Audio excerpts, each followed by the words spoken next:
16ویں حدیث صحیح بخاری اور صحیح مسلم کی متفق علیہ حدیث ہے کہ نبی صلی اللہ علیہ وسلم روزے کی حالت میں بھی پچنے لگوا لیا کرتے تھے. یہ عرب میں ایک علاج ہے, پاکستان میں بھی آ چکا ہے, الحجامہ جسے کہتے ہیں. اس کے ذریعے خاص قسم کی نسیں ہیں جن سے خون باہر نکالا جاتا ہے مختلف بیماریوں کے علاج کے لیے.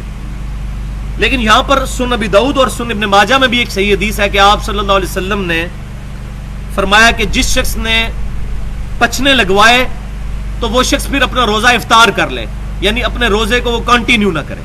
تو یہ دونوں حدیثیں آپس میں بظاہر ٹکراتی ہیں, لیکن اس میں محدثین نے یہ بات بتائی کہ جس شخص کو یہ خطرہ ہو کہ وہ خون دینے کی وجہ سے, پچنے کے ذریعے ظاہر خون جسم سے نکلتا ہے, اس کو اتنی کمزوری ہو جائے گی کہ وہ اپنا روزہ کنٹینیو نہیں کر سکتا, تو وہ شخص پھر اپنا روزہ توڑ دے. اگر کوئی کنٹینیو کر سکتا ہے تو وہ پھر روزہ رکھ لے, کیونکہ پوری صحیح سند کے ساتھ صحیح بخاری میں انس بن مالک رضی اللہ تعالیٰ عنہ کا یہ قول موجود ہے کہ ان سے کسی نے پوچھا کہ کیا آپ روزے کی حالت میں پچنے لگوانے کو مکروہ سمجھتے ہیں کہ یہ روزے میں خلل واقع کر دیتا ہے؟ تو انہوں نے کہا نہیں, البتہ صرف کمزوری کی وجہ سے, یعنی مجھے کمزوری کا ڈر ہے, ورنہ روزے کی حالت میں پچنے لگوانے میں کوئی حرج نہیں. لہذا انس بن مالک کا جو قول ہے اس نے بھی محدثین کی آراء کی تصدیق کر دی.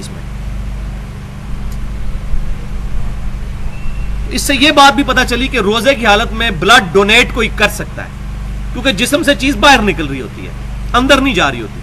تو کوئی شخص اگر روزے کی حالت میں خون دینا چاہے اور پھر اس کو بعد میں لگے کہ مجھ پر کمزوری طاری ہو گئی ہے, تو پھر فوراً روزہ افطار کر لے, اس روزے کی قضا دے دے, گناہ گار نہیں ہوگا انشاءاللہ.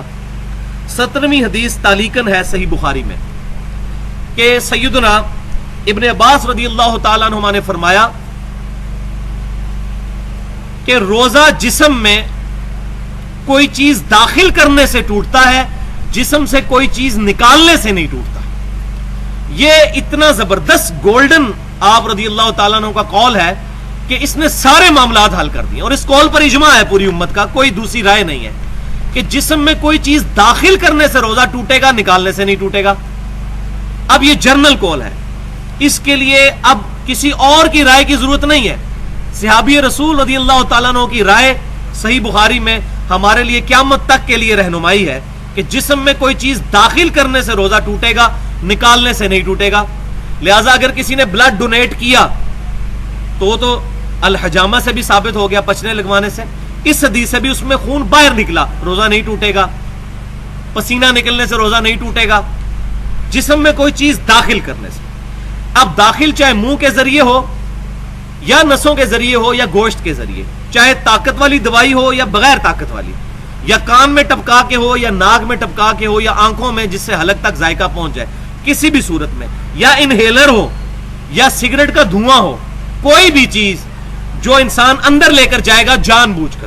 اب کوئی سگریٹ پی رہا ہے اور آپ کو بائی چانس اندر چلا گیا دھواں, وہ معاملہ بالکل الگ ہے. جان بوجھ کر انہیل کرنے سے روزہ ٹوٹ جائے گا. الحمدللہ ابن عباس رضی اللہ تعالی عنہما کا جو قول ہے یہ بالکل پرفیکٹ ہے.